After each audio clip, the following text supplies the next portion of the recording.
Some superheroes can grow to the size of a building at will. That's very intimidating, but a scientist must ask where the extra material is coming from. The law of conservation of mass implies that mass can neither be created nor destroyed, which means that our hero's mass will not change just because his size changes.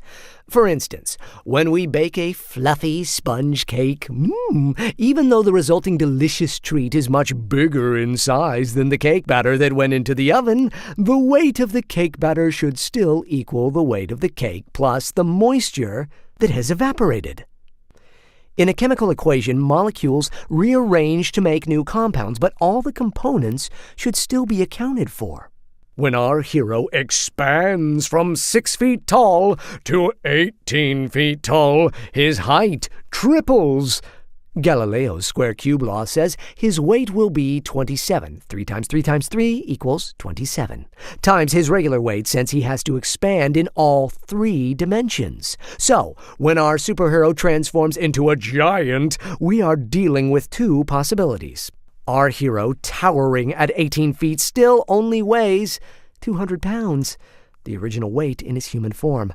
Now, option 2, our hero weighs 5,400 pounds. 200 pounds times 27 equals 5,400 pounds. When he is 18 feet tall, which means he also weighs 5,400 pounds when he is 6 feet tall. Ooh. Nobody can get in the same elevator with him without the alarm going off.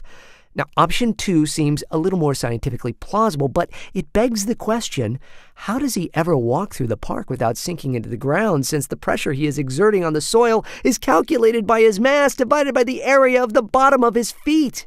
And what kind of super socks and super shoes is he putting on his feet to withstand all the friction that results from dragging his 5,400-pound body against the road when he runs? Oh, and can he even run? And I won't even ask how he finds pants flexible enough to withstand the expansion. Whoa! Look out! Now, let's explore the density of the 2 options mentioned above. Density is defined as mass divided by volume. The human body is made out of bones and flesh, which has a relatively set density. In option 1, if the hero weighs 200 pounds all the time, then he would be bones and flesh at normal size. When he expands to a bigger size while still weighing 200 pounds, he essentially turns himself into a giant, fluffy teddy bear. Hi! In option 2, if the hero weighs 5,400 pounds all the time, then he would be bones and flesh at 18 feet, with 5,400 pounds of weight supported by 2 legs. The weight will be exerted on the leg bones at different angles as he moves. Bones, while hard, are not malleable, meaning they do not bend, so they break easily. The tendons would also be at risk of tearing. Tall buildings stay standing because they have steel frames and do not run and jump around in the jungle. Our hero, on the other hand, one landing at a bad angle, and he's down. Assuming his bodily function is the same as any mammal's, his heart would need to pump a large amount of blood throughout his body to provide enough oxygen for him to move 5,400 pounds of body weight around. This would take tremendous energy, which he would need to provide by consuming 27 times 3,000 calories of food every day. Now that is roughly 150 Big Macs. 27 times 3,000 calculated equals 81,000 calculated / 550 calories equals 147. He wouldn't have time to fight crime because he would be eating all the time and working a 9-to-5 job in order to afford all the food he eats. And what about superheroes who can turn their bodies into rocks or sand?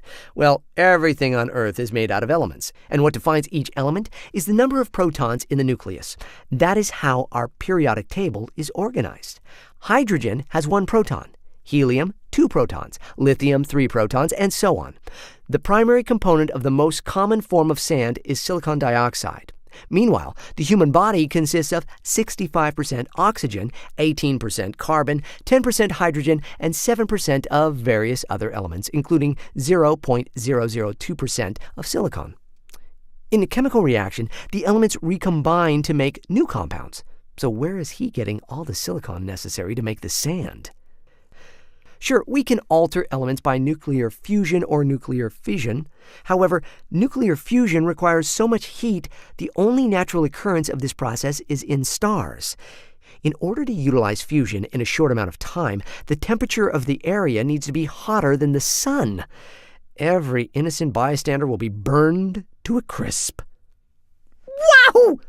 Rapid nuclear fission is not any better, since it often results in many radioactive particles.